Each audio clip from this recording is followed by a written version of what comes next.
He was standing at the edge of a cliff, holding a small baby in his arms who was sucking on a pacifier, while a little girl held his hand, crying. I stood behind him and said, "Just listen to me for 1 minute. If you jump from there right now, neither you nor that crying girl will survive. But the baby in your arms, he'll survive, miraculously. He'll suffer a lot, though. He'll face misery, loneliness, and endless pain as he grows up. The trauma and darkness he carries will twist him into a criminal, a real monster. You don't want that, do you? What's his sin? Why should he pay for your one mistake? But if you turn around and go home, you'll go through a hard couple of months. After that, someone will come for you, offer you a job. You'll raise your children and work at the same time. Later, the man you work for will pass away, and his wife will marry you. You'll raise not only your own children, but his 6 children too, 8 kids in total, and all of them will grow up to have good lives. And when your mission is done, you'll die in peace. Don't gamble with your son's future. Trust God and go back." He was trembling and crying. Then suddenly he held his baby tight in his arms. Just when I thought he was going to jump, he sat down on the ground and pulled both children close to him. As I watched them, I felt something leave my body. My chest tightened. With a gasp and a muffled scream, I woke up. My whole body was soaked in sweat, everything around me shaking. I took deep breaths to calm my racing heart. After a few moments, I finally managed to steady myself. I reached for the glass of water on the table and drank it all. I stood up and looked at myself in the mirror. My shirt was drenched. I stepped out of my room. My parents were asleep. I sat quietly on the couch in the dark. My dad suddenly got up to go to the bathroom. When he saw me, he flinched, staring at me with fear in his eyes. I gave him a weak smile. He shook his head with concern and went inside. At night, whenever I slept, I would find myself beside people who needed help. Someone about to end their life, or someone about to make a terrible mistake. I'd show up and try to convince them not to do it. I didn't know if it was real, a dream, or just hallucination. How could these people I didn't even know appear in my dreams? Why did I beg and cry so hard to save them? Was the hope I gave them real, or just an illusion? Up to that point, I couldn't understand any of it. Sometimes I thought about going to a therapist to stop seeing these dreams. I'd heard there were pills that make you sleep deeply, without dreams. But every time I planned to go, some powerful force inside me stopped me, didn't let me go. And deep down, I'd think, if I'm meant to save even one person, it's worth never having a peaceful sleep again. I stayed awake for a few hours, then went back to bed. But the moment I closed my eyes, I saw a little girl sitting on the sand, playing. Panicked, I ran toward her, begging, "Get up. Please, little girl, go back to your mom. Don't stay here." She looked at me helplessly, then at the bucket in her hand as she was building a sandcastle. Just as she was about to stand up, a playful crab crawled out from behind her castle, raising its claws. The girl got distracted, laughed, and kept playing, ignoring my voice. And then it happened. A man with a filthy soul came and grabbed her, carrying her away. I broke down, crying uncontrollably, guilt tearing me apart for not saving her. He took her, did whatever he wanted with her, and then sold her for a high price, destroying her entire future. Her father's anger had caused this tragedy. That little girl could have had a beautiful life. She could have become a great engineer like her parents, but now her fate was ruined in the worst way. I sat on the rocks, crying my heart out, unable to stop. I couldn't understand why I was grieving so much for a girl I didn't even know. Then suddenly, I sensed her mother approaching. A tall woman with golden hair and sun-kissed skin, shouting her daughter's name, searching desperately. And there, on the beach, lay the little bucket her daughter had left behind. He turned back and hurried toward his father. I couldn't find him anymore, no matter what, I couldn't. It was all over. Suddenly, I woke up, my whole face soaked in tears, and I was sweating so much it felt like I'd just come out of a pool. I struggled to pull myself up from the bed. My entire body was numb, and I couldn't move. The door to my room opened. My mom rushed in, panic in her eyes. She looked at me and said, "What happened again? You had another dream, didn't you? What kind of dreams are these, Najwa?" I made an appointment with a psychologist for this afternoon. I was still gasping for air, sitting quietly in the corner, leaning against the wall. Softly, I murmured, "Mom, that girl's destiny completely changed. How am I supposed to bear seeing things like that so clearly? I'm so tired, Mom. I don't want to see them anymore." She sat down next to me and said, "Look, these might just be hallucinations. They must be hallucinations, sweetheart. Since when do people have the power to save someone in their dreams? Of course it's not real. What happened this time? What did you see?" "I don't know," I whispered. "But we have to fix this. We can't let it go on for long," she continued. "We're going to the doctor today, and you'll talk to him.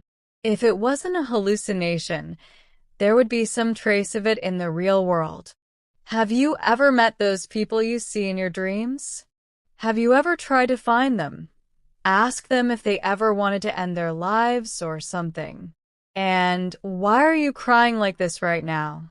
I wiped my tears and said, "I can't help it, Mom. They just keep falling." There was a little girl playing on the beach. I ran to her and begged her to go back to her mother. She was about to go, but then suddenly a crab came. She couldn't hear me anymore, didn't pay attention. And then a man who seemed close to her family picked her up and took her away. Mom sat on the bed and asked, "So, what happens next?" Closing my eyes for a second, I said quietly, "He takes her with him, does whatever he wants out of anger, then gives her to someone else. When she grows up, her life turns miserable. Her real family keeps searching for her, but never finds her. If she had stayed with them, she would have been so much happier. Mom, it just hurts me so much when I see people's lives wasted like that." She laughed and said, "I don't know whether to laugh or cry. You're hallucinating, my dear. God help us. Go take a shower and eat something, then we'll go to the doctor. Honestly, with all the troubles I already have, now you too? But you know what? You could be a great filmmaker or a famous writer someday. Your imagination is wild. Not everyone can come up with this kind of stuff." I couldn't help but laugh a little too. I got up and went to take a shower. Maybe if I'd gone to the psychologist 2 days earlier, my whole fate would have changed. But unfortunately, that day after my shower, I told Mom I wanted to go out for a walk before our appointment. She was busy fixing the zipper on her dress and said, "Fine, go. The appointment's at 5 p.m. Be back by 4:30. I left the house and sat on a bench in a park. I kept telling myself out loud, these aren't hallucinations. But my mind refused to believe it. While sitting there, I rested my head on my arm, leaned against the bench, and closed my eyes for a moment. I whispered, God, if these aren't hallucinations, then why can't I see those people in real life? Show me one of them right here in front of me so I can talk to them and find out if Mom's right. Did those things really happen to them or not? And besides, that girl I saw today was foreign. Why would I, speaking Persian, be able to try and save a foreign girl? She couldn't see me. She couldn't hear me. I was just a feeling inside her. I couldn't save her. Please, God, save her yourself. I feel so sad for that little girl. While I kept talking to myself, my back started to ache. I sat up straight, pulled my knees to my chest, rested my chin on them, and stared ahead. The park was completely empty, eerily quiet. It was far from home. I had taken the bus to get there. Back when I was a student, this park was near our university and always crowded. But now, not a single soul. As I turned my head, I saw a guy, tall, broad-shouldered but thin, sitting on the grass not far from me. He was sitting exactly like I was, chin resting on his knees, staring blankly ahead. I looked at him. He slowly lifted his head and met my gaze. For a few seconds, our eyes locked. Then he quickly looked away. I did the same, dropping my gaze. I whispered to myself, Najwa, girls your age are working, getting married, some even have kids already. You're 26, you're not a child anymore. Then suddenly, in the middle of all that haze of thought and exhaustion, I heard a voice, sharp, angry, and filled with frustration, saying, That's not an illusion. I got annoyed with myself. I stood up and started walking. Once again, I got on a bus. It was noon, a good time to eat something, but I hadn't had an appetite for a long time. I leaned back against the seat. My eyes grew heavy, but I didn't dare fall asleep. I'd been enduring this situation for so long, sleepless nights, endless thoughts. And somehow my body had gotten used to the exhaustion. When I finally got home, I took a shower, then went with my mom to see the psychologist. It was my first time ever stepping into a place like that. I had never been to a psychologist or therapist before. When I sat across from him, he asked, Well, my dear, can you introduce yourself? How old are you? I murmured, 26. He smiled. Great. When did you finish your studies? I was already irritated by how much he was circling around things, so I said, About 2 years ago. I have a master's degree, but I don't plan on continuing. I used to work somewhere related to my field, but I didn't want to stay there anymore. I'd gone through a breakup, and the atmosphere became too heavy for me. For the first time in my life, I'd fallen in love. I continued quietly. But after it ended, I couldn't handle being there anymore. So I quit. I was dating the boss's son. At first, I didn't even want to. He kept chasing me until I finally agreed. When I became deeply attached to him, when he became my whole world, he left and married someone else. I couldn't stand it, so I resigned and left the company. The psychologist kept taking notes quickly. Then he asked, So, how long after that did the dream start? When did all of this begin? Leaning back in the chair, I said, It's been about 6 or 7 months since it started. That night, I remember being so sad, so exhausted. I was sitting alone in a corner. My mom's always been a working woman. She's been at her job for as long as I can remember. I spent most of my childhood alone. Maybe that's why I watched so many cartoons. And now that I'm older, I've realized that kids who watch too many cartoons, whether they like it or not, they grow up to be dreamers, lost in imagination. When I got a little older, I went on. I started going out more, made more friends, signed up for some classes I liked. But still, at every stage of my life, I felt lonely, except when Farbod came into my life. That was the first time I didn't feel empty. That loneliness finally disappeared. But it didn't last long. We were together for about 6 or 7 months, and then it happened. He got married. He still tries to reach out, but I don't care anymore. I've blocked him everywhere. I looked down and said, "That's my whole life story. I'm telling you this because maybe what I'm experiencing really is a hallucination. Because I'm an incredibly imaginative person. But still, there's this feeling deep inside me that says, these aren't illusions or dreams. They're real. A person doesn't tremble like this, doesn't feel their whole body freeze in terror over something imaginary. I just don't understand who they are. Those people I'm trying so desperately to save, as if their lives depend on me." He looked at me, puzzled and gentle, and softly asked, "What happened next?" Surprised and calm, he asked, "Besides your dreams, has it ever happened in real life that you've actually saved someone?" I nodded slowly. "Yes," I said. "One of my close friends, when she was about to end her own life, I stopped her. When I was a kid, I saved my playmate from drowning in the sea. Once at a bus stop, there was a mother distracted with her phone.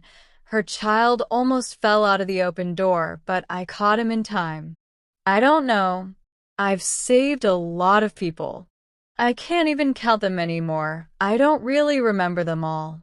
Doctor, even now, whether I'm going to work in the mornings or these days, when I don't even have a job, whenever I go out, it's like people or animals who need help just appear in front of me. Kittens that need rescuing, baby sparrows fallen from their nests. Anyone who needs saving somehow ends up in my path." She asked again, "Before all this started happening, how were your dreams back then?" I said, "Even then, I didn't sleep well. I was the kind of person who woke up easily. I jolt awake feeling like I'd dreamed a lot, but I couldn't remember a single thing.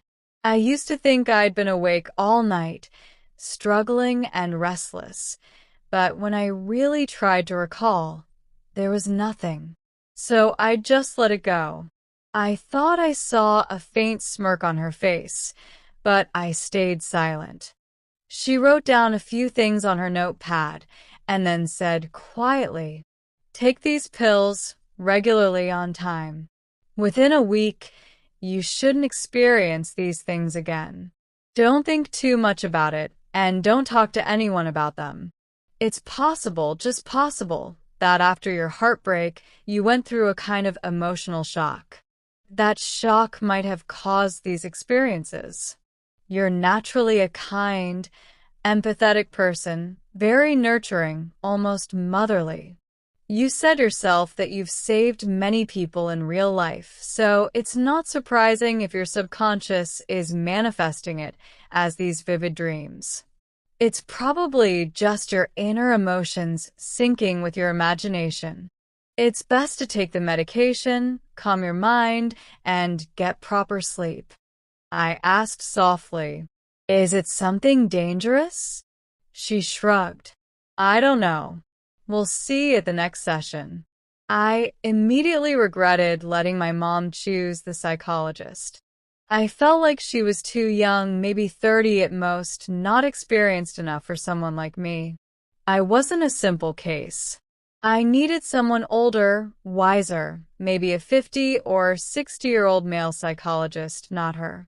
I looked at the prescription in my hand, unsure whether I should even buy the pills. I thanked her, left the clinic, and waited for my mom. She spoke privately with the psychologist afterward, and when she came out, I could tell something was wrong. Her eyes were wide. That only happened when she was scared. She kept glancing at me, then turning away, sometimes crying quietly, thinking I didn't notice. I was terrified. What had the doctor told her to make her so shaken? I told myself, come on, it's not like I have cancer or something. Whatever she said, Mom probably exaggerated it like always. That day, no matter what we did, we couldn't get the pills. Finally, Mom said, let's just go home. I'll ask your dad to get them later. So we went home. My dad owned a small, rundown notions shop, barely made any money. Our household ran on my mom's salary. She'd only had one child, me, because she couldn't afford more. And my dad, well, he wasn't exactly hardworking. He'd go to his shop in the morning, eat an omelet, have tea, sit around watching TV all day, hoping maybe an old lady would pass by and buy half a zipper or a button. He just didn't like to work hard. So, yeah, I was an only child, raised by kind parents, though not perfect ones. Not the best parents in the world, but not bad either. When we got home, I was so tired I could barely keep my eyes open. I threw myself onto the bed and fell asleep instantly. Only a few moments had passed when I found myself in a room. A woman was sitting there, holding a baby in her arms. A man stood with his back to me, speaking to her desperately. He said, "Don't give your baby to your husband. Your father's angry right now and won't accept the child. But give it a little time, he'll come around. If you leave now, you'll never find this baby again. No matter what, by any means, keep your child with you. Things will turn around soon. These hard days will pass. But if you lose this baby, that separation will never end. Please, don't let this child go. The baby's deeply connected to you. If you separate now, both your luck and blessings will vanish. Neither of you will ever be happy again." His words were strange, haunting, and somehow I already knew what he was saying. I stepped closer. It was the first time I'd ever approached someone in my dreams and seen another person there with them. As I moved forward, my eyes widened in disbelief. The man standing there was the same guy I'd seen that morning in the park. He looked at me in shock. We both just stood there, staring at each other, completely speechless. Then I finally said, surprised, You're the guy from the park this morning." The boy didn't say anything at first, just stared back. Then, after a moment, he spoke softly, as if trying to believe it himself. "You can see me too?" I nodded, stunned. He didn't seem surprised for long. He turned away and started talking to the woman, trying with all his heart to convince her not to give up her child. Eventually, the woman picked up the phone, called her ex-husband, and told him she wanted to keep the child, even if it meant giving up her dowry. After hanging up, she held her little girl tightly and burst into tears. I smiled bitterly. I was happy for her, but also sad for everything she had been through and everything she still had to face. Then I looked back at the boy and asked, "You're like me, aren't you? You help people too." He rolled up his sleeves and said, "Yeah. I didn't think there was anyone else like me." I nodded. "Me neither. Do you ever fail to save some of them?" He shrugged. Yeah. Yesterday, or well, this morning when we met, I was upset because I couldn't save a girl. I smiled faintly. So you do remember seeing me. Maybe you could come to that park again, and we could meet in the real world. He tilted his head. Maybe one day. But I left the city you live in today. I don't know when I'll be back. If I do return, I'll come find you. My dad and stepmother are there, but I left their house. As we walked out of the woman's home, I asked another question. When you wake up, does your heart beat really fast? Like it's so loud it fills the whole house? He leaned against the wall. It used to be like that, but not anymore. I'm not scared now, I got used to it. Your body will get used to that spirit inside you too.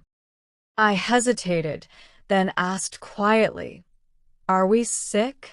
Are we delusional? I went to a psychologist today, and for a second I thought maybe I'm losing my mind. Are we normal or just hallucinating? He didn't answer right away. He looked at me for a few seconds, then said, I don't know. I just hope I can see you again. What's your name? Najva, I whispered. Yours? He smiled softly. Sapir. If I see you again, we'll talk more. Someone's calling me now, they won't stop. I have to wake up. As soon as he said that, I felt like I was falling into a dark hole. Then I jolted awake. My heart was racing again, but not as wildly as before. It was like I had finally learned to control the fear. I lay there on the floor, confused, wondering what I had just seen. Was it real? Or was it just my imagination? Maybe that boy, Sapir, was never real at all, just another vision in my dream. The next day, my mom bought me medication for my nerves. The pills made me sleep deeply, too deeply. Every time I took them, I'd fall into a heavy sleep, but then I'd wake up gasping, panicked. It was a nightmare. Before, I suffered from insomnia, but now I was trapped between exhaustion and terrifying dreams. Within a week, I was completely drained. I'd lost 5 kilos. My eyes were sunken, dark circles under them. I cried constantly. I didn't know what was wrong with me. And every night, whenever I closed my eyes, the dreams would continue, as if they never ended. Eventually, I started lying to my mom. I told her I was taking the pills, but I wasn't. When she left the room, I'd hide them in a flower pot. She cried every day, helpless, not knowing what else to do. My dad just sat quietly, frustrated. Get better already, he'd say. What's wrong with you? You're old enough to get married. Girls your age already have kids. Why are you acting crazy? That would always set my mom off. She'd start yelling. If you had been a real man, I wouldn't have had to work all these years.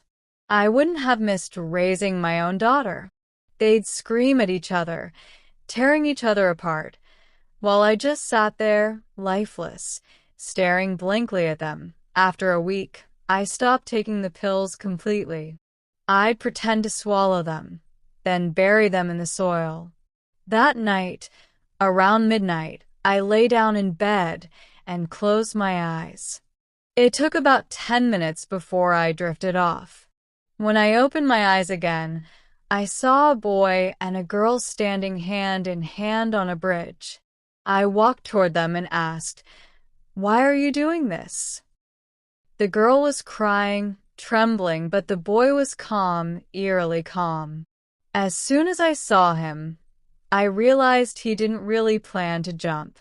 He had taken something, and he was just standing there, dazed, pretending.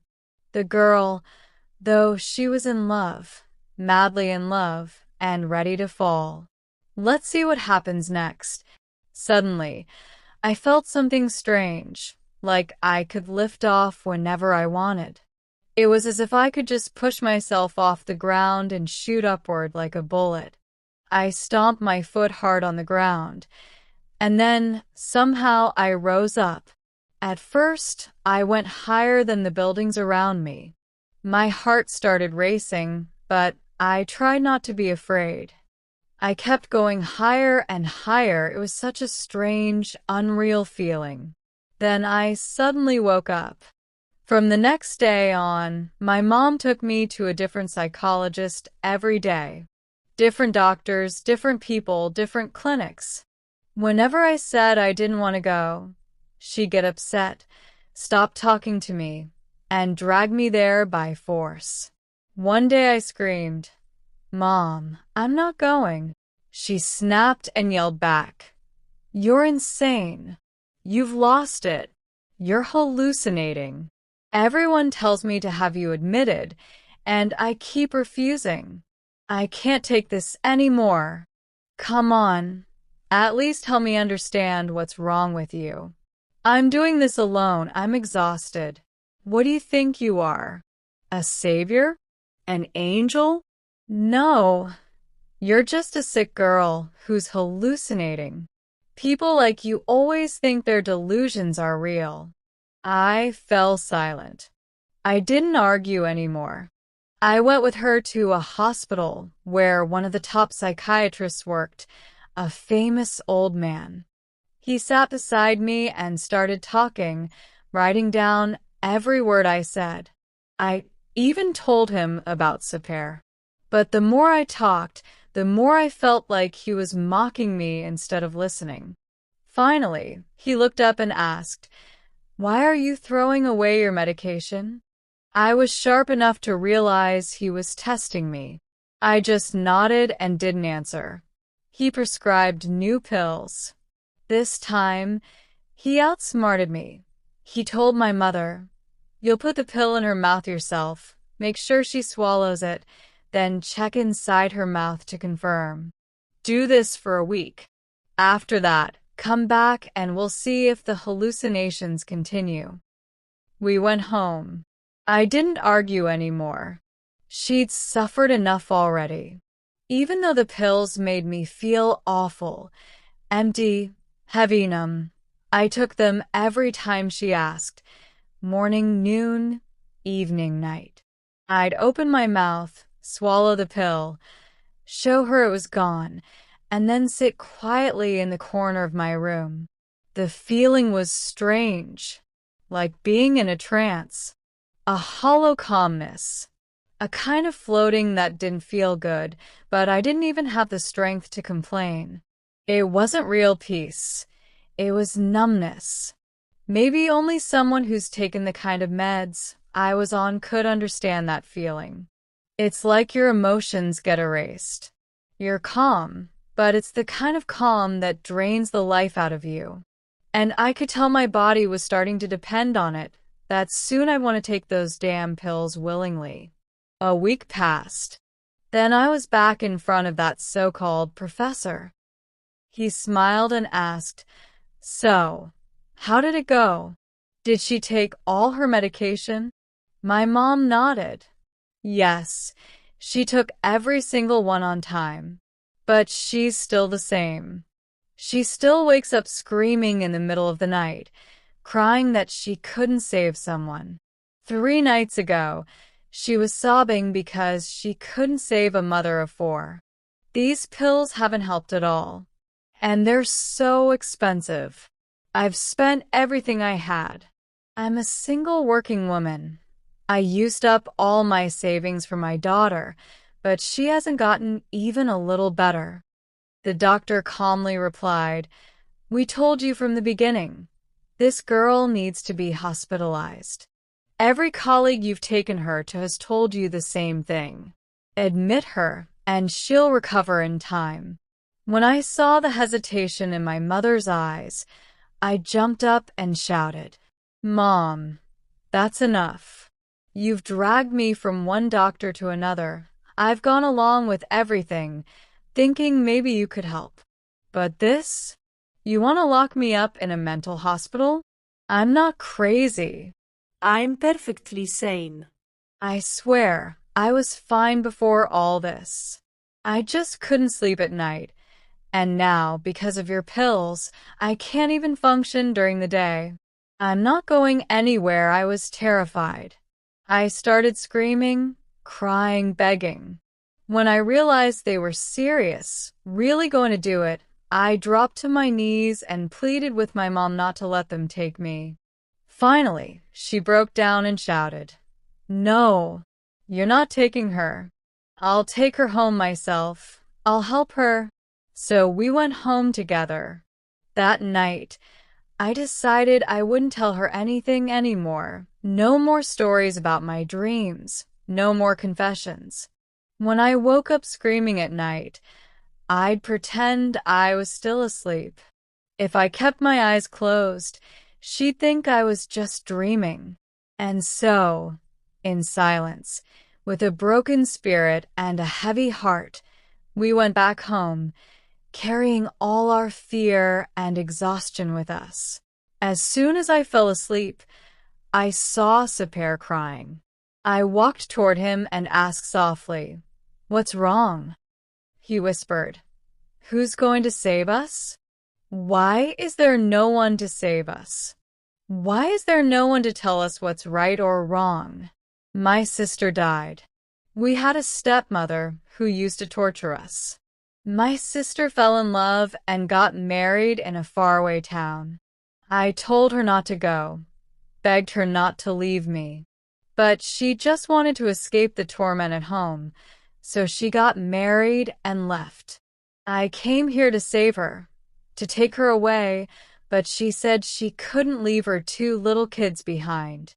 She said she'd rather stay here with a bad husband than let her kids end up like us. For months, I begged her to leave with me, to take her kids and run away, but she never listened. Last night she died." He cried again. I stood there in silence, watching him. Then I whispered, "There's no one else but you and me." He shrugged and said, "I don't know. Maybe because we saw each other in real life, that's why we can see each other in dreams. I don't know, Najwa. I just want to die. I don't want to live anymore. Without Samira, life means nothing to me." Desperately, I said, "Come back. Please come to that park. Let me see you there. Then I'll know I'm not crazy, and you'll see the doubt in my eyes. Come on, please. How old are you?" He wiped his tears and said, 26. I whispered, "What day were you born?" He softly replied, "April 14th. Why?" Tears ran down my face. I was born the exact same day. We're the same age, same day, same month. Sapir, come to that park. Let me see you while I'm awake. I want to show you to others, to see if they can see you too. If they do, then it's real. Then I'll stop taking these pills. They want to take me to a mental hospital. Please just come. I'll be there Thursday. You come too. After that, we can go save your sister's kids or whatever you want. But first, let's figure out what's happening to me." He nodded. "Okay, I'll come." When I woke up, it was 4 a.m. I grabbed a piece of paper and wrote down every detail of the dream, his name, his birthday, his story, everything, so I wouldn't forget. Then I went back to sleep, not knowing that my mom would come in, find the paper, read it, and panic. She called the doctor, terrified, and said, "I'm scared some stranger is taking advantage of her condition and trying to lure her somewhere." The doctor told her, "You're right to worry.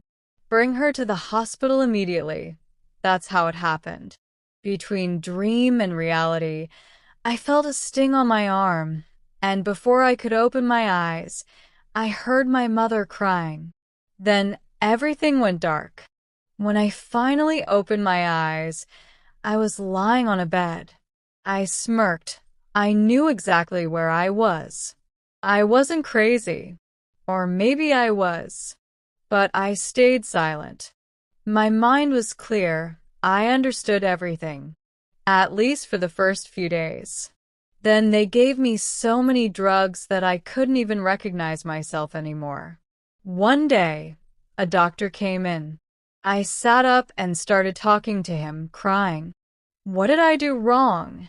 Why do I have to see these dreams? Why am I here? Am I sick? Do I do anything in real life that's not normal? Why would I be locked up here?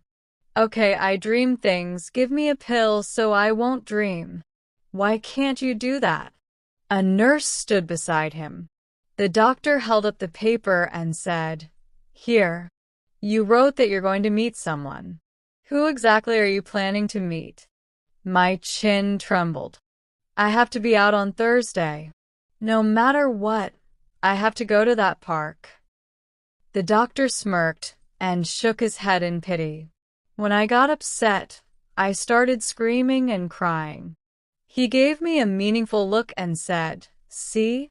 You are insane. Through tears I shouted, Even the sanest person here would go crazy after a while.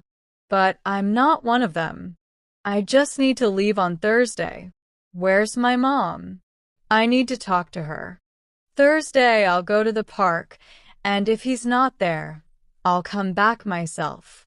There was a girl in room 228 named Najwa. She always whispered, I have to go out on Thursday. What she didn't know was that many Thursdays had already passed. Every night, she'd wake up crying, mourning the people she couldn't save. As a nurse working there, she always haunted my mind. Her name, her beauty, her kindness. Her name, Najwa, whisper, suited her perfectly. She never wanted to take her meds, but she never hurt anyone. She'd just plead softly, with tears in her eyes, Please don't give me anything. But no one listened. 8 months passed. The girl was still lying on that bed, silent for so long. She would open her eyes and stare at a single spot. She never went outside for fresh air, no matter what. She spent hours sitting on her bed, and sometimes I saw her jumping lightly on the ceramic floor, stretching her body. I realized she did that just to keep her muscles from stiffening. I could never tell if she was sane or insane. She had stopped talking to her mother. When her mother came to visit, she refused to see her. No matter how much her poor, helpless mother cried, Najwa wouldn't give in. She kept saying, Why didn't you let me go to see Sapir on Thursday? He was waiting for me. Her mother would cry helplessly, looking at us doctors, and I could clearly see how much she had aged and withered. 8 months had gone by. One day, I went into her room. She whispered softly, I've saved so many people, but there are a few I couldn't. My body is trapped here, but my soul is free. It can go anywhere it wants. I don't want to carry this body anymore. I'm leaving it here for you. I gave a bitter smile and said, Why don't you bring your body and soul together again, my dear? I understand you. Some of the people here are special, but your wild spirit, ask it to get used to the body it's been given. She tucked her hair behind her ear, shrugged, and said, It won't get used to it. What can I do? My mom hasn't come to see me lately. That night, she was strangely talkative, something she never was. I said, She hasn't come? Want me to tell her to visit? She nodded. Yeah, tell her to come tomorrow morning. Because if she doesn't, she won't have time to see me again. I frowned. Hey, don't say that. You're such a beautiful girl. She winked. So, you like me? I always wished I could get married, have a child, be a mom. But I never got the chance. If things hadn't turned out this way, maybe I'd even flirt with you. She laughed, and I walked out of her room. I told a nurse to call her mother the next morning and tell her to visit, but her mother didn't answer the phone. The next morning, I was sitting at my desk, scrolling through my phone. A nurse nearby was entering information about a new patient who had just arrived. She typed the name Sapir and then his date of birth. Najwa had said Sapir so many times that I'd started to feel something whenever I heard the name. I casually asked, "What's wrong with this Sapir?" The nurse, who was hardworking and kind, looked at me and said, "He's this frail young guy with hazel eyes. Doesn't sleep at night, screams in his sleep. Seems like he's got a condition similar to that girl's." She added, "The doctor reviewed his file last night. I heard him say he is a patient with similar symptoms." My ears started ringing. My heart sank. I asked quickly, "How old is he? What's his birth date?" "January 4th, she replied. I froze. "January 4th? Are you sure?" She nodded. Panicked, I rushed to the room where the new patient was. A weak, thin young man was lying there, messy curly hair, pale skin, exhausted face. I ran to Najwa's room to tell her, "Najwa, you have to see this. Sapir, he's here. Maybe he's the one you've been waiting for. If he's real, everything changes. We'll finally understand if what you saw was real or not." But when I opened the door, I saw her lying still. I called her name with excitement, shook her shoulder. Then I remembered her words echoing in my head. "Tell my mom to come tomorrow morning, or she'll never have time to see me again." 2 days later, Sapir was discharged. A man came to pick him up, signed some papers, and said he was taking him to another city. Before he left, I managed to ask one last question. "Do you know Najwa?" He stared at me for a moment and said, "I went to see her on Thursday, but she wasn't there. Najwa was just a dream, doctor. I'm getting better now." I didn't understand. As a nurse working there, I was far too powerless to figure out whether Najwa was real or just an illusion. Well, my dear friends, that was tonight's story. I hope you enjoyed it. Sorry for disappearing for a few days now and then. It's usually because I take on extra work projects and don't have time to record podcasts. But please support me by leaving comments under the post so my channel doesn't lose momentum when I'm gone, because I put my heart into this. I write the stories myself, record them myself, edit, and upload everything alone. I really hope you enjoyed this one. I feel like some of you are waiting for me to reveal something more about this story, and if I'm right, I'll tell you this. I don't know much about Najwa's mother, only that she's a broken, depressed woman now. As for Sapir, no one ever found out where he went. It's as if fate itself brought him there, just so they could meet and realize something beyond understanding. Najwa passed away after 8 months. Thank you so much, my dear friends, for listening all the way to the end. If you haven't liked the post yet, please do. It means a lot to me. Take care and goodbye.